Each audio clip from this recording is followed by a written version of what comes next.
Salve a tutti amici di Angolo Nerazzurro, bentornati sul canale. Nuovo video per commentare, per confrontarci sulle ultime testimonianze relative all'indagine arbitrale, quella che ormai avrete letto un po' tutti, pubblicata questa mattina, la confessione shock relativa a Inter Roma, e l'ultima pubblicata proprio pochi minuti fa, che appunto parlano di una gestione strana della classe arbitrale da parte di Rocchi.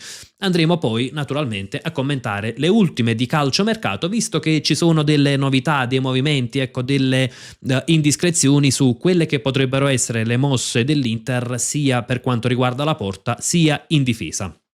Naturalmente io come al solito vi ricordo un bel like al video e l'iscrizione al canale per supportare con due semplicissimi click.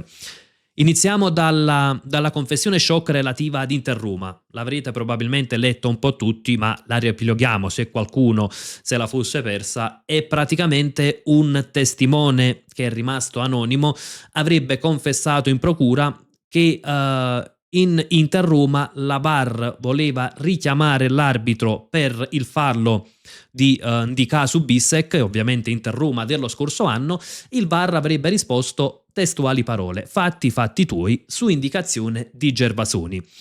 Non è stato, come detto, dichiarato il nome del testimone ed è naturalmente una notizia da prendere anche questa con le pinze. Se siamo rimasti, ecco, naturalmente non abbiamo preso tutto per realtà quello che è stato pubblicato contro l'Inter, ovviamente dobbiamo fare altrettanto su questa notizia che è in un certo senso pro Inter, o comunque vede l'Inter come parte lesa. C'è però una differenza, e la differenza è che mentre le notizie contro l'Inter, quelle che riportavano che praticamente Rocchi favoriva l'Inter nelle designazioni arbitrali, non trovavano poi riscontro sul campo, perché erano su partite relative a partite perse dall'Inter o dove non aveva ricevuto alcun favore arbitrale, anzi aveva ricevuto dei torti, questa testimonianza trova il riscontro del campo, perché c'è un episodio grossolano, un episodio che era semplice rivedere al VAR, perché lì non si trattava di quegli episodi al limite, ma anzi c'era un'unanimità sulla commento, ecco, relativo a quell'episodio. Era netto che fosse calcio di rigore. E c'è un altro aspetto: l'audio VAR fu pubblicato soltanto un mese dopo Inter Roma. Rocchi si giustificò dicendo che non voleva creare polemiche contro la classe arbitrale nel finale di stagione, però di solito le polemiche si evitano cercando di essere il più trasparenti possibile, non evitando di far ascoltare gli audio VAR. C'è però da dire che questo stralcio, questo fatti tuoi, non si sente dall'audio che è stato pubblicato. Non è da escludere che possa essere stato tagliato, che l'audio possa essere stato modificato prima di mandarlo in onda. Ovviamente non è questo il motivo del ritardo, perché per modificare un audio occorrono 5 minuti, non un mese, però insomma resta questo dubbio. In questo caso significherebbe che l'Inter sarebbe una parte pesantemente danneggiata, assolutamente parte lesa, e che lo scorso campionato non sarebbe poi così irregolare. Però, ripeto, è una notizia comunque da prendere con le pinze, anche perché poi c'è da capire perché la Procura di Milano non abbia preso in esame questa testimonianza. Quindi è stato considerato poco attendibile, è stata una testimonianza, magari semplicemente un senso di rivalsa personale, di, tra virgolette, vendetta personale contro i vertici arbitrali, o magari un'invenzione giornalistica. Questo lasciamo un punto di domanda. Fatto sta che però è un campanello d'allarme sulla situazione. E l'altro campanello d'allarme arriva da un'altra testimonianza che è stata pubblicata. Anche in questo caso non viene detto da chi, quindi rimane l'anonimato, però si dice: quelli del circolino di Gianluca Rocchi che si giravano a guardare il gobbo, ecco, ricordiamo, si diceva praticamente dei segni come il famoso gioco carta, forbici, sasso, appunto per dare dei suggerimenti. Però dice il testimone, erano più di una ventina, il codice esisteva ma non tutti ricevevano i suggerimenti, quelli erano rivolti solo agli amici. Quindi torniamo un po', ecco, a quella situazione di più una faida interna alla classe arbitrale che non volta ad aiutare l'Inter, il Napoli, la Juventus o a danneggiare qualcuno. Quindi era più una lotta interna, il che non è meno grave, però sicuramente sgonfia un po' quello che era il polverone, ecco, alzato inizialmente. Detto questo, ovviamente passiamo anche a ciò che riguarda direttamente l'Inter, un discorso un po' più di campo, ed è quello relativo al calciomercato.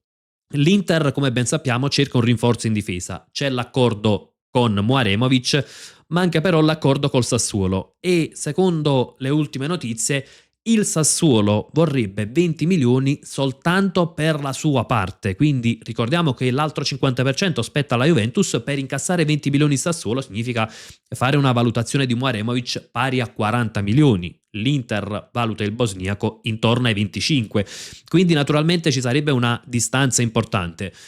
Non è incolmabile, visti i buoni rapporti tra l'Inter e il Sassuolo, tra Marotta e Carnevali, quindi assolutamente non è da escludere che si possa colmare questa distanza. L'Inter però lavora anche sulle alternative e la principale alternativa, come viene riportato, è Omar Solé, che trova consensi sia dal punto di vista societario, perché comunque è un calciatore giovane, un calciatore valorizzabile, ha un costo contenuto, sia dal punto di vista tecnico. Ecco, al di là del costo, perché 40 milioni per Mouaremovic sarebbero un'esagerazione e l'Inter non investirà assolutamente quella cifra, così come credo che alla fine il Sassuolo non potrà pretendere quella cifra.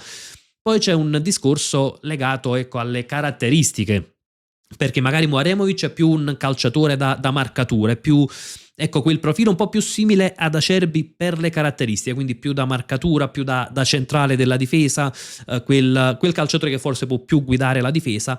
Solé è più un calciatore di contrasto, più irruenza, e però ha dalla sua la possibilità di giocare più da terzo di difesa, quindi la possibilità di spingere anche eventualmente.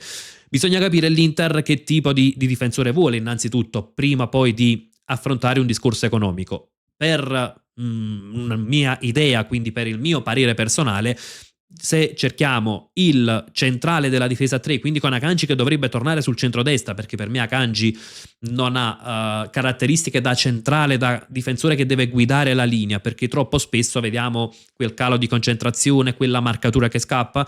Ecco, se si cerca il centrale di difesa, prendere più Mouaremovic. Se si cerca un calciatore invece un po' più duttile, quindi per esempio il calciatore che può giocare al centro della difesa o eventualmente mettere Akanji titolare e poi dirottarlo come terzo, allora a quel punto decisamente meglio Solé, che praticamente secondo me può fare tutti e tre i ruoli della difesa. Lo vedo però, come detto, meglio da terzo di difesa, che sia a destra o a sinistra, nonostante sia un destro naturale, però all'Udinese gioca anche a sinistra senza troppi problemi, anzi con ottimi risultati. L'altro punto invece relativo al calciomercato riguarda il ruolo del portiere, perché l'Inter avrebbe già un accordo con Vicario, in realtà è stato riportato già da qualche settimana, non c'è l'accordo col Tottenham e Josep Martinez ha chiarito che non intende fare il secondo, oserei dire anche giustamente.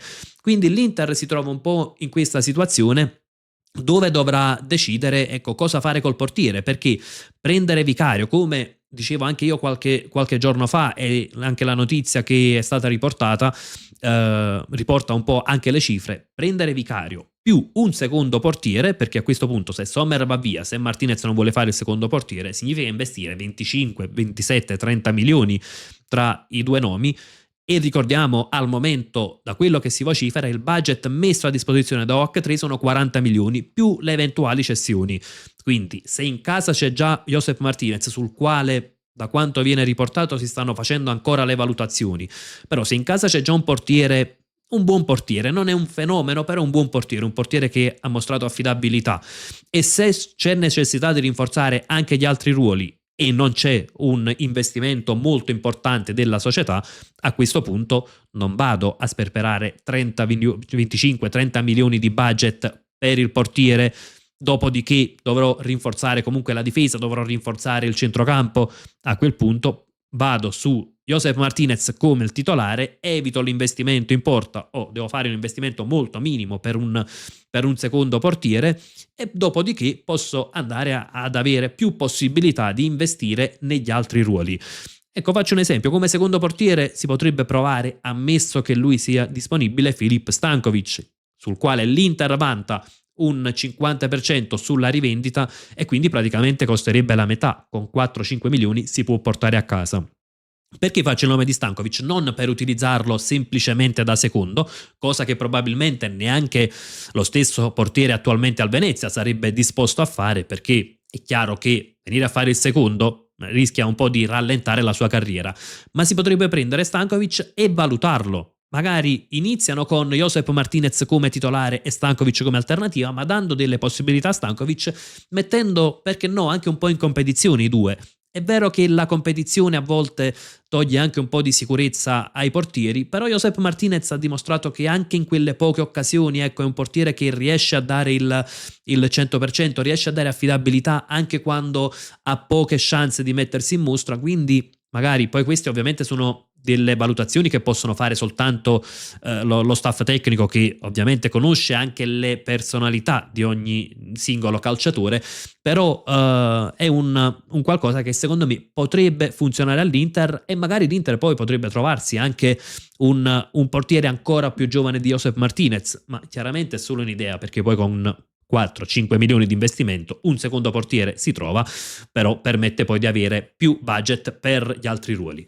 Aspetto anche le vostre considerazioni nei commenti, sia sulla testimonianza shock relativa ad Inter Roma, se credete insomma a quelle parole, se pensate che effettivamente sia stata una decisione spinta dalla classe arbitrale, dal Gervasoni in primis, e anche la vostra idea sul calciomercato. Muaremovic, Solé, insomma il nome di Vicario, sono un po' sempre gli stessi nomi che girano, però come facciamo di solito confrontiamoci anche sulle ultime in casa Inter, e come sempre invece io vi lascio proprio con un gran bel Forza Inter.